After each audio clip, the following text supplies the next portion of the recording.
마태복음 5장 7절 긍휼히 여기는 자는 복이 있나니 저희가 긍휼히 여김을 받을 것이며 하는 내용으로 함께 은혜를 나누고자 합니다. 원래 이 긍휼이라는 말씀은 하나님의 속성의 하나로서 비참한 상태에 있는 자를 불쌍히 여기시는 일이라고 기독교 성서 대백과는 기록하고 있습니다.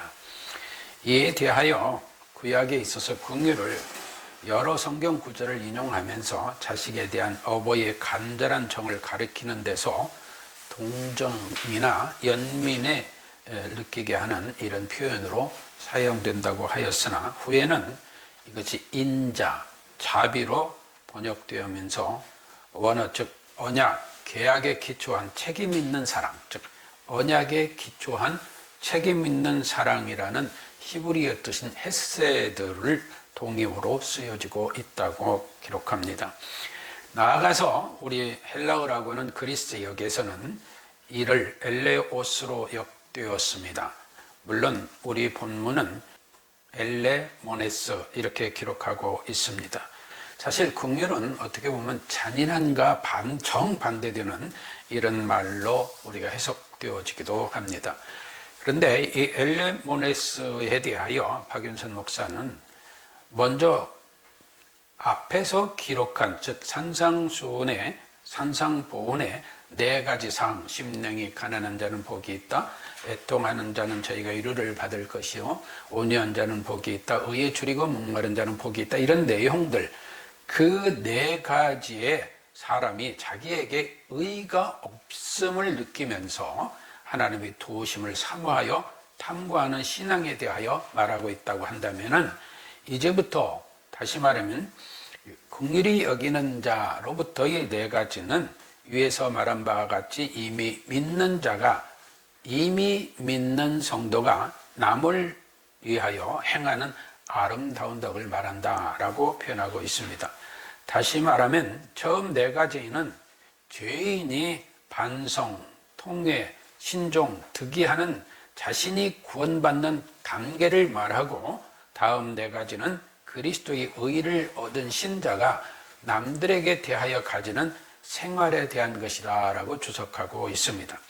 또한 송영목 목사는 하나님의 긍휼을 먼저 깨달아 남을 관대하게 용서하고 동정하는 이들을 말한다라고 주장합니다. 그러나 일본의 오래된 흑기신길 목사는 아주 구체적으로 설명하고 있습니다. 여기서 말하는 긍휼이 있는 자는 하나님이 죄인을 불쌍히 여기시는 것과 같은 심정을 가지고 남을 불쌍히 여기는 자가 아니면 안 된다. 이렇게 생각할 때 우리가 그런 마음 갖기가 심히 어려우리란 생각을 하게 된다.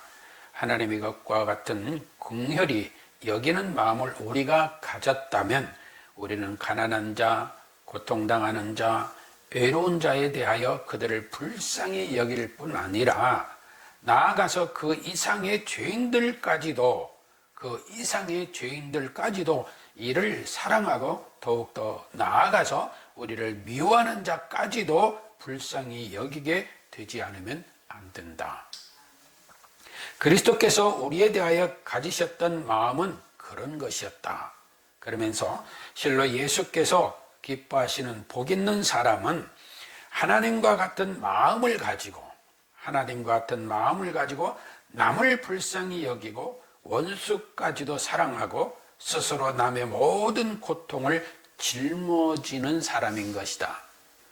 그는 평생토록 십자가를 지는 생활을 보낼 것이다. 참 감당하기 어려운 말씀 같죠? 그러나 그리스도께서는 그런 사람이 복이 있다는 사실을 알고 계신다. 왜냐하면 그의 긍휼은 공허하게 사라져버리는 일 없이 하나님 앞에서 기억되고 있기 때문이다라고 주석하였습니다. 정리하면 하나님께서 우리를 구원하시기 위하여 예수 그리스도께서 이루신 극치의 사랑을 우리가 받고 있다면 그 사랑을 하는 사람이 되어야 한다라는 것입니다. 그러므로 긍휼은 하나님의 인내요, 긍휼은 하나님의 자비요, 긍휼은 하나님의 사랑이며 긍휼은 하나님의 희생이 우리에게 다 전가되어서 우리가 그 은혜 가운데 그걸 실현해 나갈 수 있는 복을 말하고 있다. 그러므로 인간에 대한 하나님의 사랑을 고조하는 이런 말씀이 성경에 있는데 그 중에 가장 두드러진 선지자가 호세아이다 라는 주석가들도 있습니다. 호세아서 3장 1절 이하에 보면 여호와께서 내게 이르시되 여호와가 저를 사랑하나니 너는 또 가서 타인에게 연례를 받아 음보된 그 여인을 사랑하라. 이 호세아서는 고멜을 이스라엘에 비유하죠. 자식도 저주받은 이름들로 다 지어지잖아요. 그런데 하나님은 그런 고멜 같은 여인을 사랑하래요. 내가 사랑하는데 내가 왜 잔말이 많아? 그 얘기예요. 내가 사랑하니 너도 당연히 사랑해야지. 내가 하나님의 백성이요, 내가 성도요, 하나님의 자녀요, 하나님의 사람이야. 내가 사랑한다는데 그럼 왜 내 말대로 행하지 않아? 이런 말씀도 될 수 있어요. 호세아는 공매를 공일이 여기시는 하나님의 사랑의 극치를 선포하였잖아요. 한마디로 말하면 아까도 말씀드린 바와 같이 내가 사랑한다. 이게 음부된 그 여인도 내가 사랑하라. 음부된 그 백성도 내가 사랑하라. 그게 그렇습니다. 하나님께서는 공일이 여길 자를 공일이 여기십니다. 우리는 모세와 바로를 한번 생각해 볼 수 있어요. 대부분 바로에게 박수하는 사람 없어요. 인생의 삶 속에서 보세요. 모세가 고생하고 살았어요. 바로가 고생하고 살았어요. 인간의 면으로 보면 모세같이 고생하고 산 사람이 없어요. 바로는 거의 허시고 살았어요. 그런데 우리는 바로에게 박수하지 않잖아요. 누구에게요? 모세에게 박수하잖아요. 그런데 우리는 오늘날 이 시대에 살아가는 우리 성도들, 나 자신도 때로는 바로 같은 사람이 되기를 원하는 위험천만한 생각을 가질 때도 있습니다. 우리 예수님은 선한 사마리아인에 비유해서 진정한 긍휼이 무엇인가 하는 걸 보여주셨습니다. 또 생각해 보세요. 예수님이 오신다는 소식을 듣고 다윗의 자손 예수여 우리를 불쌍히 여기소서 하고 외치는 그 맹인들, 조용히 해도 다윗의 자손 예수여 우리를 불쌍히 여기소서. 그들이 한 게 뭐 있어요? 아무것도 없어요. 예수님이 누군지 보이지도 않았어요. 볼 수도 없어요. 그들이 할 수 있는 건 아무것도 없어요. 근데 그 큰 자비함으로 간척했을 뿐이에요. 그런데 그를 어떻게 해요? 예수님은 긍휼히 여겨주셨어요. 여러분, 우리는 기적 얘기 많이 해요. 오병이의 기적이 나타나기를 원합니다. 그런데 내용을 잘 보세요. 칠병이의 기적이 나타나기를 원합니다. 내용을 잘 보세요. 그 모두가 뭐예요? 그들이 가다가 기진하여 쓰러져 죽을까 해서 그들을 불쌍히 여겨서 일으키신 게 오병이의 기적, 칠병이의 기적이에요. 너들 이 자리에서 기적을 일으키고 왕왕해서 너와 명성을 드러내라? 그런 거 아니에요. 주님의 복음의 말씀을 듣다가 그들이 흩어져 돌아가다가 배가 골마. 그러니까 얼마나 그 말씀이 장시간 이어졌는지 하는 걸 알 수 있잖아요. 그런데 가다가 쓰러져 기진하여 쓰러질까 하느라. 그래서 그들을 불쌍히 여겨서 기적을 일으키신 게 오병이어 칠병이어 기적이에요. 저는 한번 생각해 봤어요. 손양원 목사님 얘기를 우리가 많이 하죠. 그런데 대한민국에서 손양원 목사같이 되기를 원하는 사람이 저를 비롯하여 얼마나 될까요? 저는 최춘선 목사 그 책을 읽으면서 다큐멘터리 그 내용을 책으로 엮어가지고 난 걸 읽으면서 얼마나 그래서 아주 장사에 눈에 딱 보이는데 제가 놓고 좀 마음이 어수선하다 할 때는 한 번씩 봐요. 아무도 알아주는 이 없어요. 그런데 그분의 기록을 보니까 너무너무 우리가 부끄러운 거예요. 대한민국에서 목사들 다 모아놓고 여러분 최추선 목사같이 복음의 전도자가 되기를 원합니까? 하면 아멘 할 사람이 몇이나 있을까? 저 자신부터 너무 부끄러운 거예요. 그런데 그분들은 뭐예요? 정말 생명을 사랑하고 영혼을 불쌍히 여겨서 그들을 긍휼히 여기는 마음으로 복음 전도를 했어요. 보세요. 하나님의 은혜를 입은 자들, 하나님의 뜻을 이루게 되면 한결같이 하나님께서 먼저 우리에게 긍휼을 베풀어 주셔서 그 긍휼을 입었기 때문인 거예요. 그런 자가 긍휼도 베푸는 거예요. 본문의 말씀이 그런 거예요. 시편 기자는 103편 13절에 아비가 자식을 불쌍히 여김같이 여호와께서 자기를 경외하는 자를 불쌍히 여기시나니. 우리가 하나님을 경외하는 게 뭐예요? 뭐가 하나님을 경외하네요? 시편 기자는 경건이라고 했는데 경건이 주님의 은혜를 입은 자가 경건한 자가, 하나님을 경외하는 자가 어떤 자예요? 그 은혜 가운데 그 뜻을 이루며 살아가는 자가 하나님을 경외하는 자예요. 그런데 자기 욕망으로 가득해가지고 살아가면서 자기 주장만 내치면서 내가 하나님을 경외한다? 아니에요. 하나님을 경외하는 자란 우리가 하나님을 경외하였기 때문에 불쌍히 여기고 그런 선을 베푼다는 것이 아니라 먼저 하나님의 긍휼을 받은 자, 즉 하나님께 긍휼히 여김을 받은 자임을 자각하는 은혜 가운데서 그 긍휼을 실행하게 된다는 것을 우리는 잊어서는 안 됩니다. 요한복음 15장 10절 이하에 보면 예수께서 이렇게 말씀하십니다. 내가 내 아버지의 계명을 지켜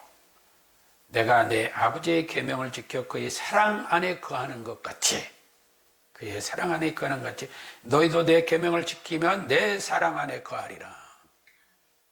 내가 이것을 너에게 이르면 내 기쁨이 너희 안에 있어 너희 기쁨을 충만하게 하려 함이니라. 내 계명은 곧 내가 너희를 사랑한 것 같이 너희도 서로 사랑하라 하는 이것이니라. 그러면서 붙이는 말씀이 사람이 친구를 위하여 자기 목숨을 버리면 이에서 더 큰 사랑이 없나니 너희가 나의 명하는 대로 행하면 곧 나의 친구라. 이 뭐예요? 예수님이 우리를 구원하시게 하여 우리 죄를 대속하시게 하여 십자가에 죽으셨다는 거예요. 그러면서 내가 너희를 사랑같이 너희도 서로 사랑하라. 그럼 뭐예요? 너희도 아까 기신길 목사가 주석하고 주의한 것과 같이 날마다 십자가를 지는 삶, 그 삶을 얘기하는 거예요. 근데 우리는 십자가를 얘기하는데 겁내하고 실현적으로는 안 해요. 없어요. 오히려 남을 판단하고 남을 저주하고 남을 중호하고 남을 조금이라도 좀 이해하면서 왜 그럴까 접근하려는 마음이 너무 약해요. 요한계시록 1장 4절 이하에 보면 요한은 아시아에 있는 7개의 편지를 보내는데 그 내용 속에 이제도 계시고 전에도 계시고 장차 오시리와 그 보좌 앞에 7영과 또 충성된 증인으로 죽은 자들 가운데서 먼저 나시고 땅의 임금들의 머리가 되신 예수 그리스도로 말미암아 은혜와 평강이 너희에게 있기를 원합니다. 우리를 사랑하사 그의 피로 우리 죄에서 우리를 해방하셨다. 이게 예수님이 십자가에 죽으심으로 우리 죄로부터 해방시키셨다 이 말이에요. 또 마태복음 9장 13절 이하에는 너희는 가서 내가 긍휼을 원하고 제사를 원치 아니하노라 하신 뜻이 무엇인지 배우라. 내가 의인을 부르러 온 것이 아니요 죄인을 부르러 왔노라 하시니라. 또한 마태복음 18장 33절 이하에서는 내가 너를 불쌍히 여김과 같이 너도 내 동반을 불쌍히 여김이 마땅치 아니하냐 하고 주인이 노하여 그 빛을 다 갚도록 저를 옥졸들에게 붙이니라. 또 마태복음 25장 37절 이하에 보면 양과 염소의 비유에 말씀하시면서 이에 의인들이 대답하여 가로되 주여 우리가 어느 때에 주의 줄이신 것을 보고 공개하였으며 목마르신 걸 보소 마시게 하였나이까? 어느 때에 그 나그네 된 것을 보고 영접하였으며 벗으신 것을 보고 입혔나이까? 어느 때에 병드신 것이나 옥에 갇히신 것을 보고 가서 배웠나이까 하리니 임금이 대답하여 가라사대 내가 진실로 너희에게 이르노니 너희가 여기 내 형제 중에 지극히 작은 자 하나에게 한 것이 곧 내게 한 것이니라. 지극히 작은 자 하나에게 한 것이 곧 내게 한 것이라. 또 누가복음 6장 27절 이하는 이렇습니다. 그러나 너희 듣는 자에게 내가 이르노니 너희 원수를 사랑하며 너희를 미워하는 자를 선대하며 너희를 저주하는 자를 위하여 축복하며 너희를 모욕하는 자를 위하여 기도하라. 내 이 뺨을 치는 자에게 저 뺨도 돌려대며 내 겉옷을 빼앗는 자에게 속옷도 금하지 말라. 물은 내게 구하는 자에게 주며 내 것을 가져가는 자에게 다시 달라지 말며 남에게 대접을 받고자 하는 대로 너희도 남을 대접하라. 너희가 만일 너희를 사랑하는 자를 사랑하면 칭찬을 받을 것이 무엇이뇨? 죄인들도 사랑하는 자를 사랑하느니라. 너희가 만일 선대하는 자를 선대하면 칭찬을 받을 것이 무엇이뇨? 죄인들도 이렇게 하느니라. 너희가 받기를 바라고 사람들에게 빌리면 칭찬받을 것이 무엇이뇨? 죄인들도 무수히 받고자 하여 죄인들에게 빌리느니라. 오직 너희는 원수를 사랑하고 선대하며 아무것도 바라지 말고 빌리라. 그러면 너희 상이 클 것이요 또 지극히 높으신 이 아들이 되리니 그는 은혜를 모르는 자와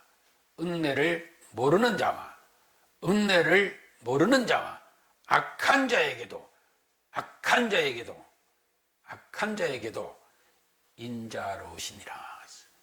너희 아버지의 자비하심 같이 너희도 자비하라. 과연 우리에게 이런 신앙이 있을까?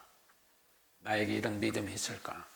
이 내용을 보면서 이 설교를 준비하면서 정영실을 이 내용을 많이 인용해서 한번 써봤어요. 에베소 2장 1절 이하에서 너희의 허물과 죄로 죽었던 너희를 살리셨다. 그러면서 3절에 전에는 우리도 다 그 가운데서 우리 육체의 욕심을 따라 지내며 육체와 마음에 원하는 것을 하여 다른 이들과 같이 본질상 진노의 자녀였더니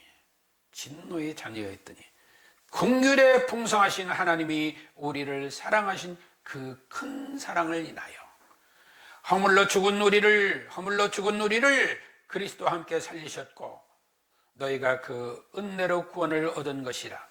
또 함께 일으키사 그리스도 예수 안에서 함께 하늘에 앉히시니 이는 그리스도 예수 안에서 우리에게 자비하심으로써 그 은혜의 지극히 풍성함을 오는 여러 세대에 나타내려 하심이라.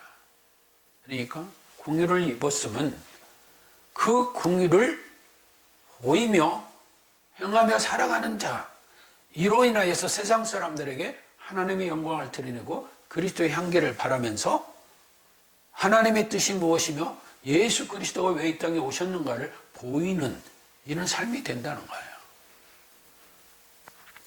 너희가 그 은혜를 인하여 믿음으로 말미암아 구원을 얻었나니 이것이 너희에게서 난 것이 아니요 하나님의 선물이라. 행위에서 난 것이 아니니 이는 누구든지 자랑치 못하게 함이니라. 그러니까 우리가 어떤 긍휼을 행하고도 내가 선해서 아니에요. 하나님의 긍휼이 임했기 때문에 내가 그 긍휼을 행하는 은혜를 누리는 거예요.